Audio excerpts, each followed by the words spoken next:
అసలు డబ్ల్యూడబ్ల్యూలా ఎప్పుడు ఏం జరుగుతుందో ఏం అర్థం కాదు. అప్పటి వరకు బాగానే ఉంటారు, సడన్ గా సూపర్ స్టార్ రిలీజ్ అంటారు. నిన్ననే ఒక 5 to 6 మెంబర్స్ ని రిలీజ్ చేసింది. అందులో నేమ్స్ వచ్చేసి Giovanni Vinci, the good brothers అంటే Luke Gallows, Karl Anderson, AJ Styles తో ఉంటుండే కదా వాళ్ళు. ఇంకా ఫైనల్ టెస్ట్మెంట్ లో అంటే మనం రీసెంట్ గా ఏఓపీ అని పిలుస్తుండే, ఏఓపీలో ఏకమెన్ రైజర్ వాళ్ళని తీసేసింది. లేడీస్ లో సోనియా డివెల్, బ్లేర్ డెవెన్పోర్ట్, ఐలా డాన్. అసలు ఫైనల్ టెస్ట్మెంట్ టీం ఫామ్ చేసినప్పుడు కెరియన్ క్రాస్ కి, ఏఓపీకి ఇంకా అసలు గట్టి పుష్ ఉంటుంది అనుకున్నాం. కానీ ఎప్పుడు చూసినా ఒక మిడ్ కార్డ్ లాగానే వాళ్ళని యూజ్ చేసి అసలు వాళ్ళకి ఛాన్స్లే ఇవ్వకుండా వాళ్ళని ఓడించడం అంటే ఓడగొట్టేయడం ఇవే జరుగుతుంటాయి.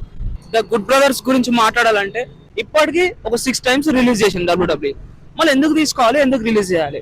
సోనియా డెవిల్ గురించి చెప్పాలంటే ఫీమేల్స్ లో one of the best wrestler. అంత మంచి రెస్లర్ ని పెట్టుకొని వాళ్ళే ఆల్రెడీ ఒక టీం ఫామ్ చేశారు, ప్యూర్ ఫ్యూజన్ కలెక్టివ్ అని. టీం ఫామ్ చేసి 6 months కూడా ఆల్రెడీ అప్పుడే లీడర్ నే డబ్ల్యూడబ్ల్యూ రిలీజ్ చేసింది. ఏందో అర్థమే కాదు అసలు. మీకు కనుక ఈ వీడియో నచ్చినట్టయితే ఛానల్ ని సబ్స్క్రైబ్ చేసుకోండి.